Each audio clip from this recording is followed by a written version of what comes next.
Hello friends, welcome to Arul TNPSC. நம்ம இன்றைக்கி இந்த வீடியோ பதிவில் யூனிட் 7 இந்திய தேசிய இயக்கத்தோட வேர் டு ஸ்டடி தான் நம்ம பார்க்க போகிறோம். ஏற்கனவே நம்ம சேனலில் நம்ம சொல்லியிருக்கோம் ஜிஎஸ் எப்படி படிக்கணும்னு சொல்லியிருக்கோம். அதுக்கு ஃபஸ்ட்டு ஷெடியூல் எது, செகண்ட் ஷெடியூல் எது நம்ம ப்ரையாரிட்டி கொடுக்கணும், மார்க் வைஸ் வெயிட்டேஜ் எதுக்கு கொடுக்கணுன்றதெல்லாம் நம்ம ஏற்கனவே ஒரு வீடியோவில் சொல்லியிருக்கோம். நம்ம அதில் சொன்ன மாதிரி யூனிட் 8 ஐஎன்எம் பாலிட்டி இதெல்லாமே நம்ம ஒரே சைக்கிள்லே படிக்கணும். 1600 ஐரோப்பியர் வருகையிலிருந்து 1947 சுதந்திரம் அடைகிற வரைக்கும் இதில் நடந்த சுதந்திர போராட்டத்தோட வரலாறு படிக்கிறது தான் இந்திய தேசிய இயக்கம். இதில் ஃபாரினர் நம்ம ஐரோப்பியர்கள் அல்லது நம்ம ஆளுங்க போராட்டத்தின் மூலமாக போடப்பட்ட சட்டங்களை பற்றி படிக்கிறது, நடைமுறைகளை பற்றி படிக்கிறது தான் பாலிட்டி. அதில் குறிப்பாக தமிழ்நாட்டில் விடுதலை போராட்டத்தோட பங்கு என்ன, தமிழ் சமுதாய வரலாறு, ஏன்ஷியன்ட் ஹிஸ்ட்ரி, தமிழ் சமுதாயத்தை பற்றி படிக்கிறது தான் யூனிட் 8. இதெல்லாம் நம்ம ஒரு 20% சிலபஸ் சேமாக இது 3த்துக்கும் காமனாக வரும். அதனால் இது 3மே நம்ம ஒன்றா படித்தோம்னா தான் நமக்கு புரிதல் ரொம்ப ஈஸியாக இருக்கும். இந்த வீடியோவில் நம்ம இப்போ தொடர்ச்சியாக இந்திய தேசிய இயக்கத்தோட வேர் டு ஸ்டடி பார்க்கலாம். அதுக்கு முன்னாடி குரூப் 4 சிலபஸ், குரூப் 2 சிலபஸ் எப்படி இருக்குது, என்ன வித்தியாசம்னு பார்த்துடலாம். குரூப் 4 சிலபஸ் நம்ம பார்த்தோம்னா தேசிய மறுமலர்ச்சி, ஆங்கிலேயர்களுக்கு எதிராக தொடக்க கால எழுச்சிகள் கொடுத்துருக்காங்க. அடுத்தது இந்திய தேசிய காங்கிரஸ் உருவாக்கும், அதனை தொடர்ந்து தலைவர்களோட போராட்டம், ஒவ்வொருவருடைய பங்களிப்பை கொடுத்துருக்காங்க. அதுக்கு அடுத்தது தமிழ்நாட்டில் விடுதலை போராட்டத்தோட பல்வேறு நிலைகள் மற்றும் என்னென்ன இயக்கங்கள் தோன்றுது, இது குரூப் 4 சிலபஸில் கொடுத்துருக்காங்க. குரூப் 2வில் பார்த்தோம்னா மேலே இருக்கிற டாபிக் எல்லாம் சேமாக கொடுத்துருக்காங்க. எக்ஸ்ட்ரா என்ன கொடுத்துருக்காங்கன்னா அகிம்சை பற்றி கொடுத்துருக்காங்க, காந்தியன் ஃபேஸை பற்றி கொடுத்துருக்காங்க, வகுப்புவாதம், தேச பிரிவினை, எப்படி தேச பிரிவினை ஆச்சு, நம்ம சுதந்திர போராட்டத்தின் போதே ஏற்பட்ட வகுப்புவாத பிரச்சனை என்ன, இந்து முஸ்லீம் பிரச்சனை என்ன, மதங்களுக்கு இடையான பிரச்சனை என்ன, இதை பற்றி கொஞ்சம் கொடுத்துருக்காங்க. நம்ம இப்போ இது எல்லாத்துக்கும் சேர்த்து தான் வேர் டு ஸ்டடி பார்க்க போகிறோம். நம்ம ஃபஸ்ட்டு தேசிய மறுமலர்ச்சி பார்க்கலாம். ஃபஸ்ட்டு டாப்பிக்கே இது நம்ம ஏற்கனவே நேற்று பார்த்தது தான். 19ஆம் நூற்றாண்டின் சமூக சீர்திருத்த இயக்கங்கள்னு யூனிட் 8 இதே டாபிக் தான் கொடுத்துருப்பாங்க. இங்கே தேசிய மறுமலர்ச்சின்னு இருப்பாங்க. இதில் இருக்கிற கேள்வியை தான் அவங்க ரிப்பீட் பண்ணி கேட்டுட்டு இருக்காங்க. 8th புக்கில் பார்த்தோம்னா நமக்கு காலங்கள் தோறும் இந்திய பெண்களின் நிலை, 10th புக்கில் 19ஆம் நூற்றாண்டில் சமூக சமய சீர்திருத்த இயக்கங்கள், 11th நவீனத்தை நோக்கி, 12th எத்திக்ஸ் புக்கில் பார்த்தோம்னா சமூக சமய சீர்திருத்த இயக்கங்கள். இதில் எல்லாமே காமனாக பெண்களோட நிலை, ராஜாராம் மோகன் ராயில் ஆரம்பித்து தமிழ்நாட்டில் ராமலிங்க அடிகளார், அயோத்திதாச பண்டிதர், வைகுந்த சாமிகள், பெரியார், இவங்க இந்த தேச மறுமலர்ச்சிக்காக செய்த விஷயங்களை பற்றி தான் இதில் கொடுத்துருக்காங்க. நம்ம அடுத்தது பார்க்கலாம். அடுத்தது பார்த்தோம்னா ஆங்கிலேயருக்கு எதிராக தொடக்க கால கிளர்ச்சிகள். நம்ம யூனிட் 8 பார்த்தோம்னா இந்த 3-4 டாபிக் மட்டும் படித்தா போதும். மக்களின் புரட்சி, ஆங்கிலேயர் ஆட்சிக்கு எதிராக நிகழ்ந்த கிளர்ச்சிகள் 10th 11th விளைவுகள், இந்த டாபிக் மட்டும் நம்ம யூனிட் 8க்கு இந்த தலைப்பில் படித்தா போதும். ஆனால் ஐஎன்எம்னு வரும்போது தொடக்க கால கிளர்ச்சிகள்லேருந்து காங்கிரஸ் உருவாக்க வரைக்கும் நம்ம பார்க்கும்போது தொடக்க கால கிளர்ச்சிகள்னு நம்ம எடுத்துக்கணும்னா ஐரோப்பியர் வருகையிலிருந்து அவங்க எப்படி வர்த்தகம் பண்ண பர்மிஷன் வாங்கினாங்க, அவங்க எந்த மாதிரியான ஸ்ட்ராட்டஜிலாம் ஃபாலோ பண்ணி ஒரு இடமா பிடிச்சாங்க, அதிலிருந்து அவங்க நிர்வாகம் பண்ண ஆரம்பிக்கும் போது கிராமங்கள் எப்படிலாம் நிர்வாகம் பண்ணாங்க, எந்தெந்த முறை ரைத்து வாரி முறை, மகள்வாரி முறை, இதெல்லாம் போட்டு அவங்க எப்படி நிர்வாகம் பண்ணாங்க அதை பற்றி கொடுத்துருக்காங்க. இந்த நிர்வாகத்தால் ஏற்பட்ட பிரச்சனைக்கு மக்கள் எப்படி கிளர்ச்சி விட்டுறாங்க, அதோட தொடர்ச்சியாக இதெல்லாம் வரும். வரி வசூலிக்கும் முறை, இதில் ஏற்பட்ட பிரச்சனையால் தான் இந்த கிளர்ச்சிகள்லாம் வரும். இதெல்லாம் நம்ம தொடர்ச்சியாக பார்க்கணும்.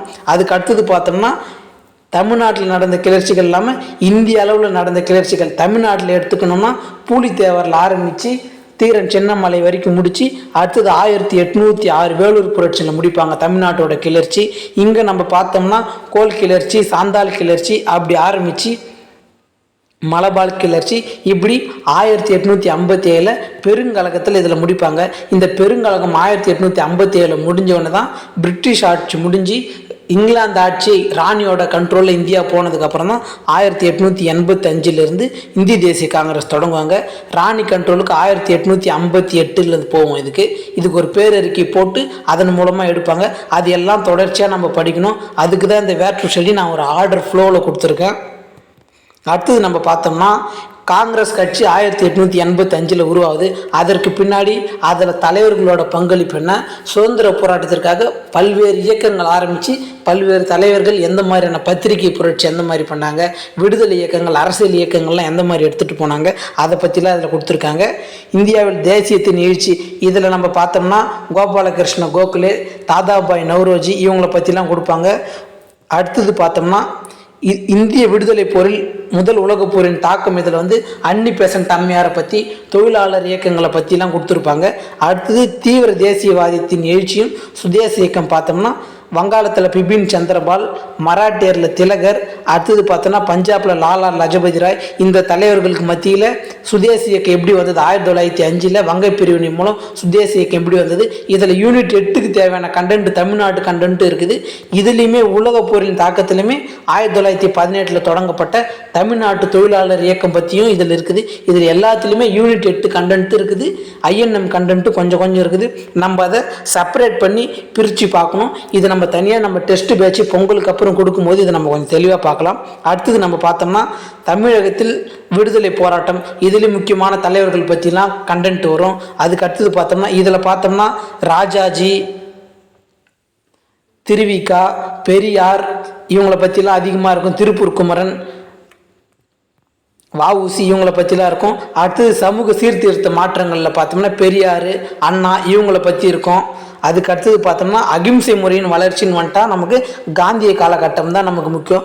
1905 1940 சுதந்திரம் வரைக்கும் காந்தியடிகளோட போராட்ட வாழ்க்கையை சொல்கிறது தான் அகிம்சையோட வளர்ச்சி. இதை பார்த்தோம்னா 10th புக்கில் இருக்குது, 12th புக்கில் இருக்குது. இதுலேயுமே யூனிட் 8க்கு தேவையான கண்டென்ட் தமிழ்நாடு கண்டென்ட் 1, 2 வரும். இதெல்லாம் நம்ம ஸ்பெசிஃபிக்காக நோட் பண்ணி படிக்கும் போது தான் அது தெரியும். அது நம்ம டெஸ்ட் பேட்சில் ஒரு லெசனில் இருக்கிற யூனிட் 8 கண்டென்ட்டு தனியாக பேஜ் நம்பரோடு கொடுக்கலாம். அதுக்கு அடுத்தது புரட்சிகர இயக்கங்கள்னு பார்த்தோம்னா ஏகாதிபத்தியத்துக்கு எதிராக புரட்சிகர தேசியவாதிகளோட செயல், மிதவாதிகள், தீவிர தேசியவாதிகள் தெரியும். இவங்க புரட்சிகர தேசியவாதிகள்னா கொலை செய்வதன் மூலம் நாட்டு மக்களுடைய தேசப்பற்று தோன்றது தான் இந்த புரட்சிகர தேசியவாதிகள் இயக்கம். இது பார்த்தோம்னா நம்ம இதில் தான் நமக்கு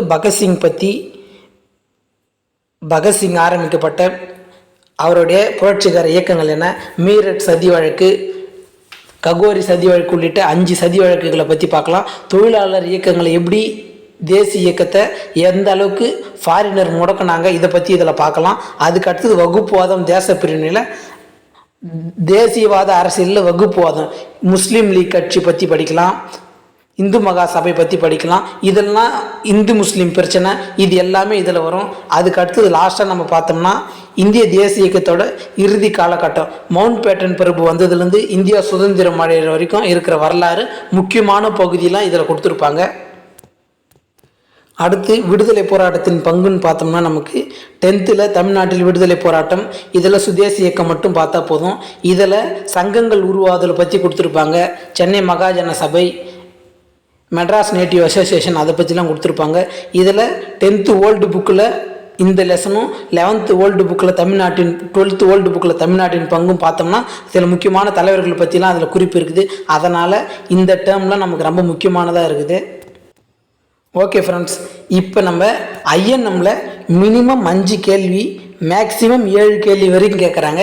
இந்த ஐஎன்எம் பகுதியிலேருந்து கேட்குற யூனிட் 8 கேள்வி அது எல்லாத்தையும் சேர்த்து பார்த்தோம்னா நமக்கு ஒரு 10 கேள்விகள் வரைக்கும் இதில் கன்ஃபார்ம் கேட்டுருவாங்க குரூப் 2 குரூப் 4 தேர்வுகளில். அந்த கேள்விகள் எந்தெந்த டாப்பிக்லேருந்து மேஜராக வரும்னா, இப்போ எப்படியோ தேசிய மறுமலர்ச்சியிலேருந்து ராஜாராம் மோகன் ராய் பற்றி, தயானந்த சரஸ்வதி பற்றி, அதுக்கப்புறம் தமிழ்நாட்டு இயக்கங்களை பற்றி, முஸ்லீம் தனியாக ஆரம்பித்தது, பார்சிகளோட சீர்திருத்த இயக்கங்கள், ஜோதிபா பூலே மராட்டிய மாநிலத்தில் ஆரம்பித்தது, இதை பற்றிலாம் கேட்குறது தேசிய மறுமலர்ச்சி. அதுலேருந்து நமக்கு ஒரு கேள்வி வந்துடும்.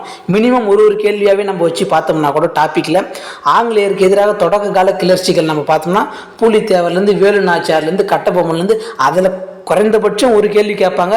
இப்போலாம் நடக்கிற எக்ஸாமில் 3 கேள்விகள் வரைக்கும் அந்த டாப்பிக்கில் குறைந்தபட்சம் கேட்டுகிட்டு தான் இருக்காங்க. அதுக்கு அடுத்தது பார்த்தோம்னா தலைவர்கள்லேருந்து நமக்கு மினிமம் 2 கேள்வியாவது நமக்கு வரும். பாரதியார் பற்றி, பகத்சிங் பற்றி, அம்பேத்கர் பற்றி. அது இல்லைன்னா நமக்கு தந்தை பெரியார், ராஜாஜி, சுபாஷ் சந்திர போஸ் இவங்களோட நடவடிக்கைகளை பற்றி நமக்கு மினிமம் 2 கேள்வியாவது வந்துடும். அதுக்கு அடுத்தது நம்ம பார்த்தோம்னா காந்தியன் ஃபேஸ்லேருந்து குறைந்தபட்சம் ஒரு கேள்வியாவது நமக்கு எப்பயுமே காந்தியை பற்றி இல்லாத கொஷின் பேப்பர் இருக்காது. காந்தியை பற்றி நமக்கு வந்துக்கின்னு தான் இருக்கும். அதுக்கு அடுத்தது புரட்சிகர தேசியவாதி இயக்கத்தை பற்றி நமக்கு ஒரு கேள்வி வரலாம். அடுத்தது தீவிர தேசியவாதிகளை பற்றி நமக்கு ஒரு கேள்வி வரலாம். வங்கை பிரிவினை தொடர்ந்து வந்த தீவிர தேசியவாதிகளை பற்றி ஒரு கேள்வி வரலாம். கடைசியாக வகுப்புவாதம், தேச பிரிவினையிலிருந்து சேர்த்து நமக்கு ஒரு கேள்வி வரலாம். இப்படி நம்ம ஒரு டாபிக் எடுத்துக்கணும்னா அதில் எந்தெந்த மாதிரியான கேள்விகள்லாம் இடம் பெறலாம், நம்ம ஒரு ஃபைனலாக நம்ம ஒரு கன்க்ளூஷனுக்கு வந்து நம்ம படிக்க ஸ்டார்ட் பண்ணோம்னா தான் நம்ம கரெக்டான ஸ்ட்ராட்டஜியில் பண்ணோம்னா 6 மாதத்துக்குள்ளே நம்ம ஜிஎஸ்ஸை கம்ப்ளீட்டாக நம்ம முடிக்கலாம். டிசம்பர் 2லிருந்து நம்ம சேனலில் டெலகிராம் டெஸ்ட் ஒன்று போது, சங்கத்தமிழ் என்ற டெஸ்ட்டு. அதில் ஜாயின் பண்ணணும்னு நினைக்கிறவங்க டிஸ்கிரிப்ஷனில் இருக்கிற டெலகிராம் லிங்க்கில் ஜாயின் பண்ணிக்கோங்க. டெலகிராமில் டிசம்பர் 2 அப்போ கொஷின் வரும். அதுக்கான எக்ஸ்ப்ளனேஷன் ஈவினிங் வந்து யூடியூப்பில் கொடுக்கப்படும். ஓகே ஃப்ரெண்ட்ஸ், இன்னொரு வேறு விஷயத்தில் சந்திக்கிறேன். பாய்.